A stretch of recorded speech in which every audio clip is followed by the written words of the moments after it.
Hello. So let's see how we can create some map visualizations using Tableau and some tricks that you can use for it. So these are the maps that I have been creating for the D3 port and the D3 track and the Vega Light track respectively.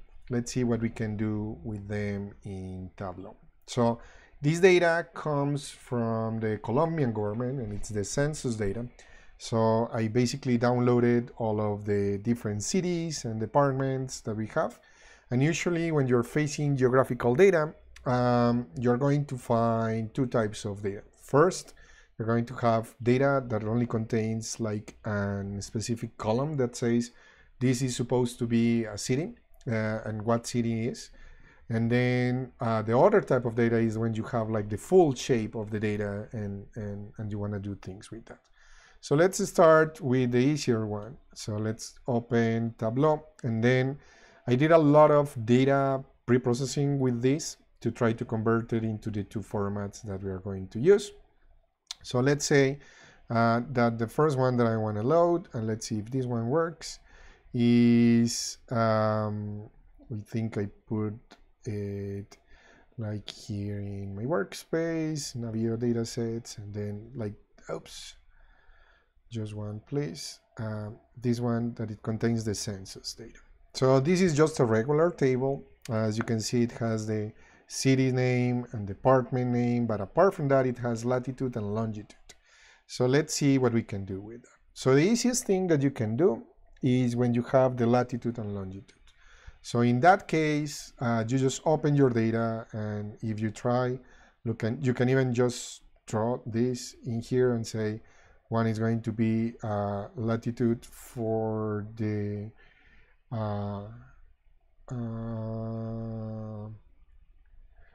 never remember which one goes where, but let's see how this one looks like. So when you do something like this, and then if you, for instance, get rid of 0 in here, includes 0 here, that kind of starts looking like Colombia. The problem is that it's not really applying the projections, but it's a start. So one of the things you can do with Tableau is that you can tell it like, hey, right click here.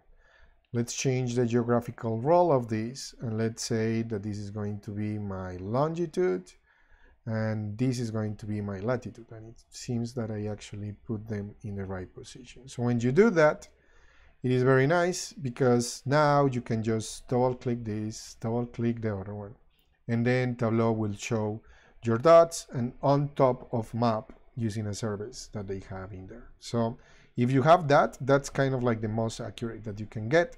And let's say, for instance, that I want to see the population. So I can do something like this. And the problem is that I will have a lot of occlusion, but at least you can see that Colombia, it's a very centralized country. You can also, and this should be easy to do in here.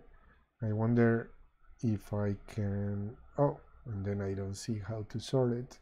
Maybe in the detail, if I put this here, it's still not showing me sort, and there is no sorting here. I wonder how we can change like which ones are going to appear on top. So I don't find that right away. So this will be the first way of doing this. So let's say this is the dot map, and then the other alternative, and that one is going to be way less accurate. It's when you, and for that one, what I'm going to do is that I'm going to duplicate this data set so I can use the other one and change the property in the other one.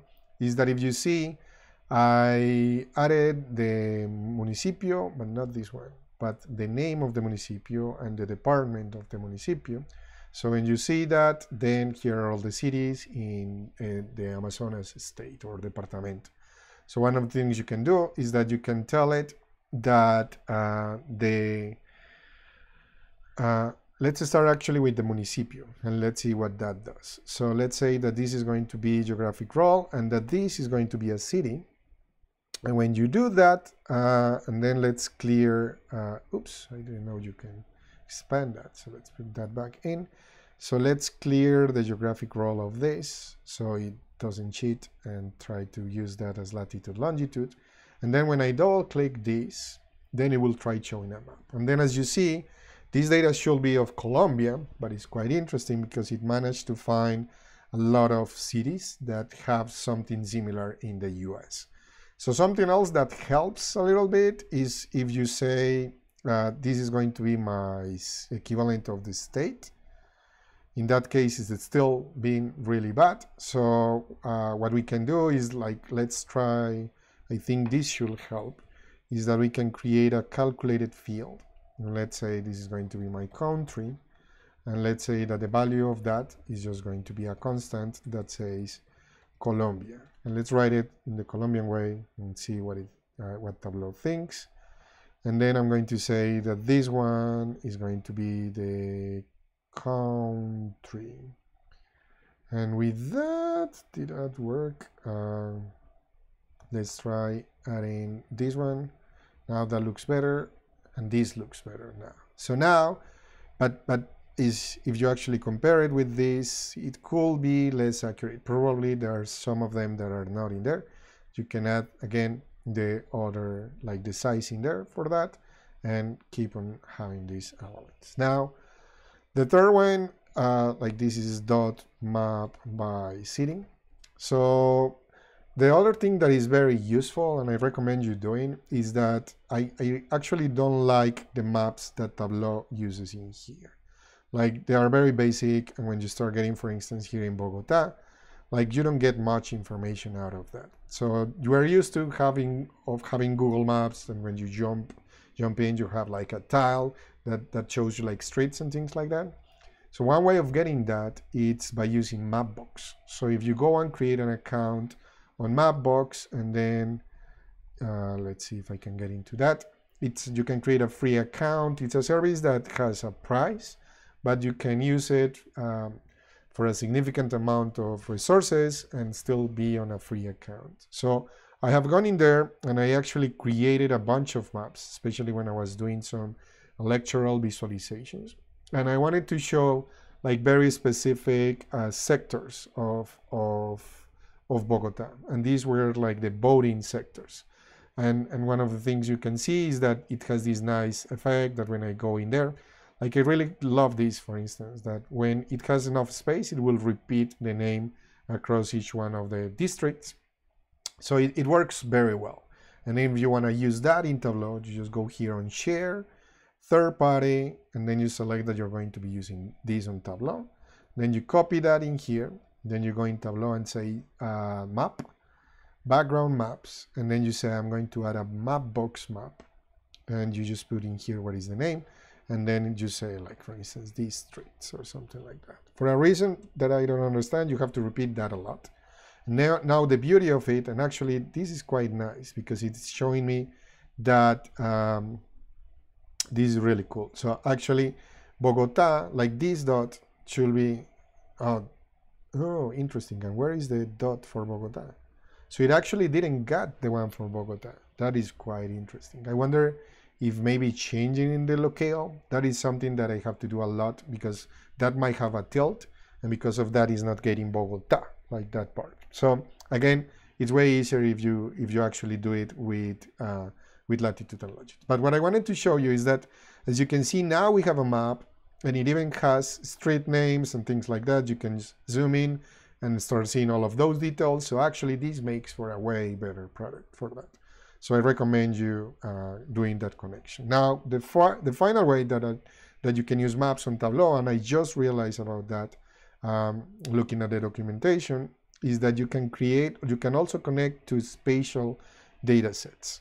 So if you check the documentation of the videos for D3 and Vega Lite, you see that for creating these maps of Colombia, I actually went and spent a lot of time downloading the shape files, and that's what I was showing you in here. I think I downloaded these shape files, and I got GeoJSONs and shape files, and those ones have like all the official political distribution of the country. So if you go now in there, then you can see that here is one of those. And then I also generated some TopoJSONs, but it seems that it's having issues loading that one. So let me give it another try just to see if it will do something with that TopoJSON. Oh, it might work. So let me go. Yes, so it managed to get the topo.json. That is great because the topo.json, it's way smaller than the one from the GeoJSON. Actually, in that case, let me go back and then try again. But in this case, I'm going to try with a topo.json that is way smaller. That I think is this one in here. So that one is like 1 megabyte versus 100 megabytes. So when I share this file, that is going to be important. Good. So it actually managed to get that one too. Let's see if it works with that one. So once you get that, you can see that immediately it recognizes that there is some geometry in there. If you just double click on that, then you immediately can see what are all the different shapes in there. And this is especially useful when you want to create like choropleth maps. Although for Colombia, it's a really bad idea for many reasons. Like one of those is this. When you do that, and this is aggregated, so let's disaggregate it. Then Colombia is very centralized towards Bogota, or Bogota rather. So as you can see, you will need to change the color scale in here significantly to make this show anything interesting.